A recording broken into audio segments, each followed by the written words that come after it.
In this problem, we're to find V0 using mesh analysis. We'll use our problem-solving strategy on loop analysis.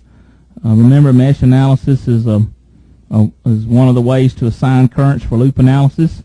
So we have three meshes. So let's assign mesh currents. So we have three mesh currents.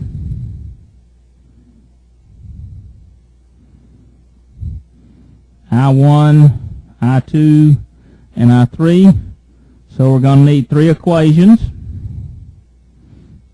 And note that we have a dependent current source this time. And anytime we have a current source, when we're doing mesh analysis, we're going to have a constraint equation. So let's write our constraint equation first.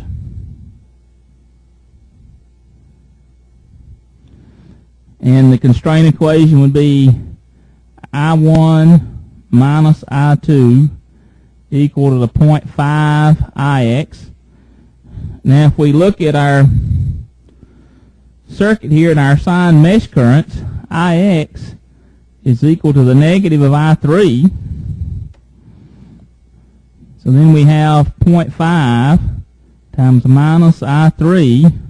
So then we'd have I1 minus I2 plus 0.5 I3 equal to 0. There's our first equation. Now, we need two more equations. We know we do not apply KVL to any loop or mesh that contains a current source.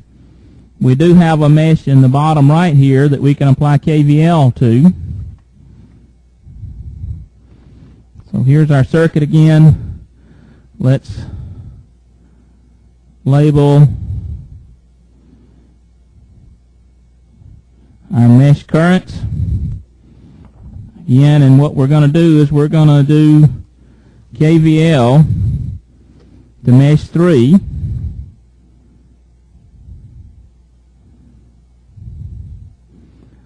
So we'll have 6KI3,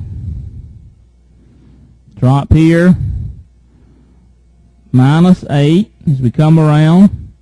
Then we'll have a drop of 3K times I3 minus I1. One more drop of 6K times I3 minus I2 equal to 0. So if we collect up terms, we'll have minus 3KI1 minus 6KI2 plus 15KI3 equal to 8. Here's our second equation. We need one more equation. We don't apply KVL to any mesh that contains a current source. But for instance, we could open up this current source and find some loop. And one loop is around the outside. So if we apply KVL to the outside,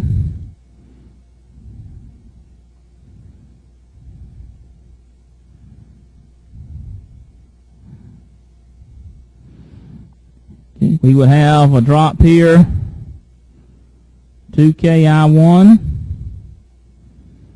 plus 3KI1 plus 4KI2 minus 12 plus 6KI3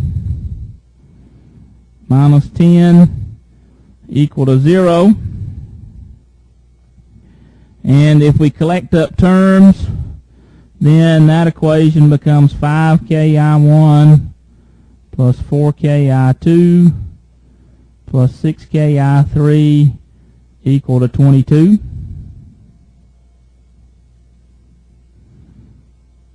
There's our third equation.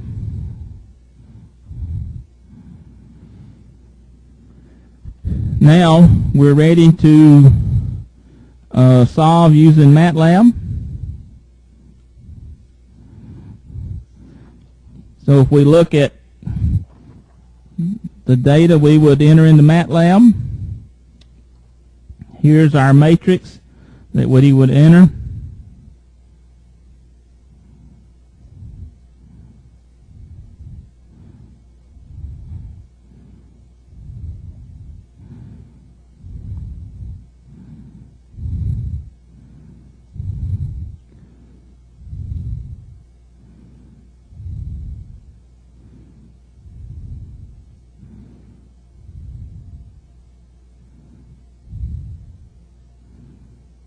Now if we entered into MATLAB, enter the equations in there, solve, we'll get I1 is 1.11 milliamps, I2 is 1.861 milliamps, I3 is equal to 1.5 milliamps.